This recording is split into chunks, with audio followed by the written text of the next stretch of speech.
Muito obrigada, Senhora Presidente, senhoras e senhores deputados. Eu penso que é importante e decisivo irmos àquilo que importa nesta lei. E eu vejo alguns senhores deputados que falam, e como é que é possível falar tanto tempo e não ir aos pontos essenciais daquilo que está em causa?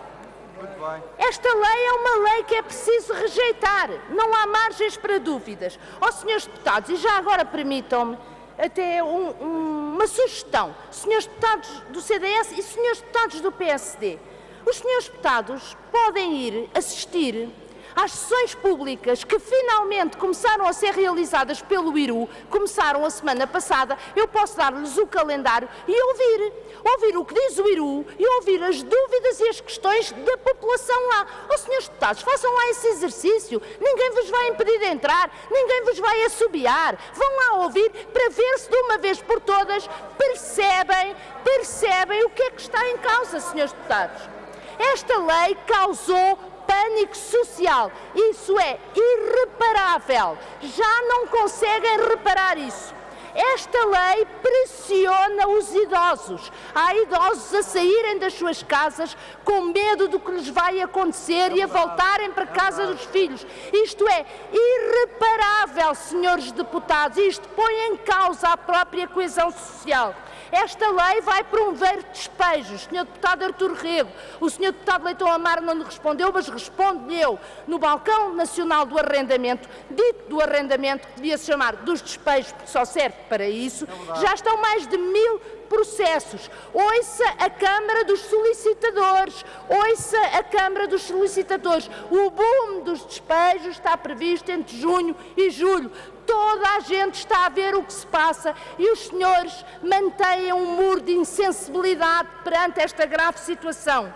A lei é enganosa, senhores deputados, promete apoios sociais, mas não diz quais e, sobretudo, não se responsabiliza por eles.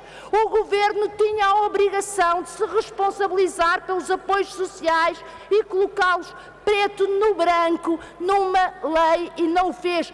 Foge da responsabilidade. A lei está cheia de alçapões.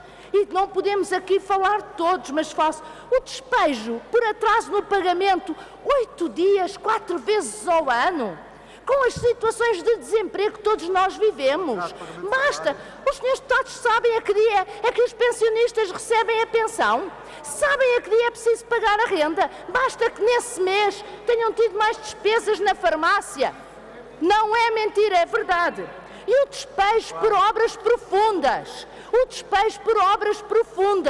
Que pode realojar as pessoas não se sabe onde, alguns no limite do concelho. E depois ainda dizem os senhores deputados que isto não é feito à medida dos fundos imobiliários que cobiçam os centros das cidades, senhores deputados. Está aí.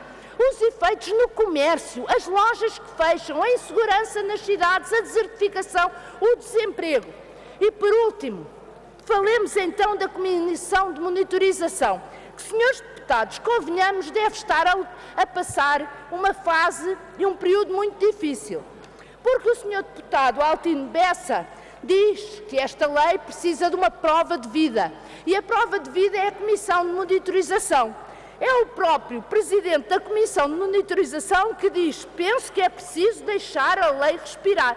Bom, estão mesmo com problemas nesta Comissão de Monitorização, problemas de sobrevivência, problemas de respiração. O problema é que quando esta lei respira, há alguém que perde a sua casa. E isso é inadmissível no século XXI, numa situação de profunda crise social.